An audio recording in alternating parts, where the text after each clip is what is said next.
Hello and welcome to another episode of By the Way. In its latest report on South Asian economy, the World Bank has given a very favorable go-ahead to the Indian economy. Pegged at 7.2%, which is what is the growth rate that they are suggesting for India, which can grow up to 7.5% in the fiscal year 2018-2019, the World Bank has clearly suggested a very, very solid growth story ahead for India. Today I have Neena with me. Neena is a senior editor with specialization in the economic and financial side. And Neena, I'm going to ask you some very basic questions, which I think a lot of people out on the roads would want to know. Sure. They are saying, what World Bank is saying, they're saying inflation could be a story of the past soon. They're saying monsoons and the weather conditions will be favorable. And of course, they're also saying that overall, economically, things are going to look up. But really, Neena, on the road, is that the true story? And also taking a step forward, how has demonetization, a few years back we saw demonetization, we saw that momentarily there was a wave, a slug.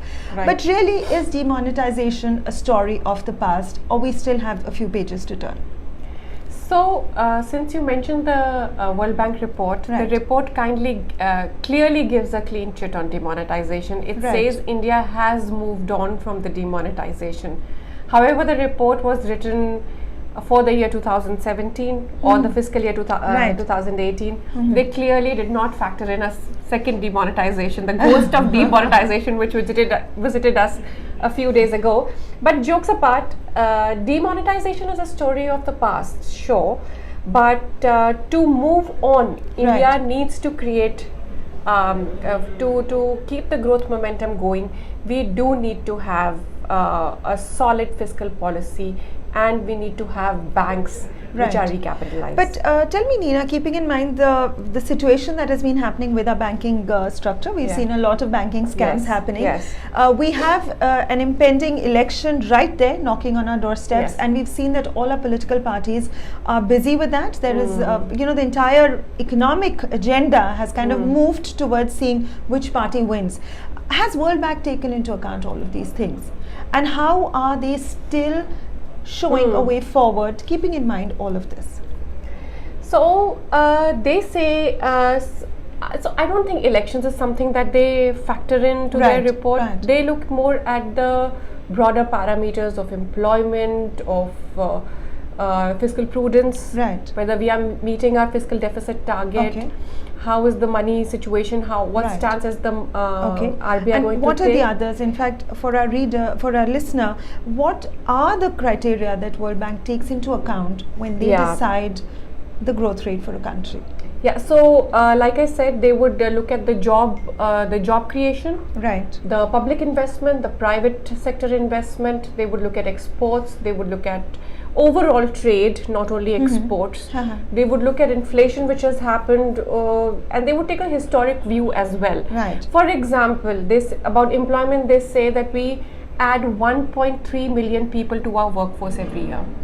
1.3 million.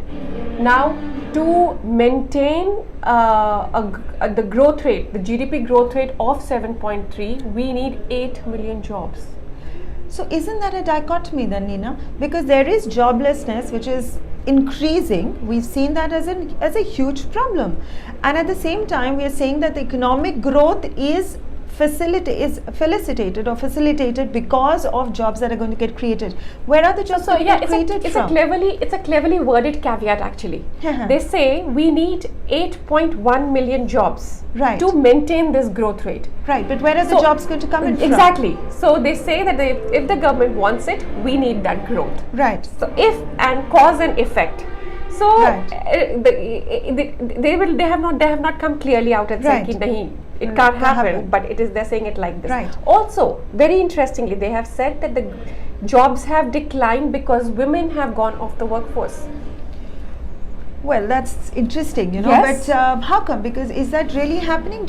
Is it dependent upon the social issues that the women are facing, or is it because the overall industrial strata is not giving that kind of roles to women, because So if there then- is one aspect yeah. where we're seeing women come out and work, and there's this whole thing about Yeah. educating and getting them on the road. But why so this they studied thing? 10-year data, 10-year employment data, and they have come to this conclusion. Huh. So which is very interesting, because I think it means what you're saying, that our systems are not in place for women to continue working.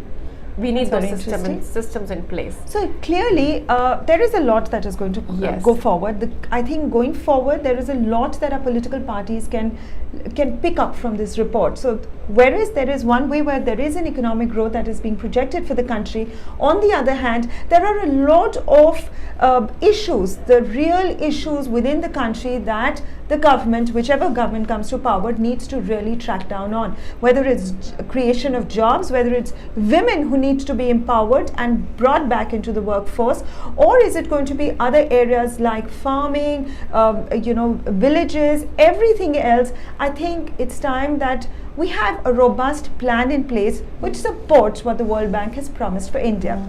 Stay tuned and keep listening to News Mobile for further reports on this. Thank you.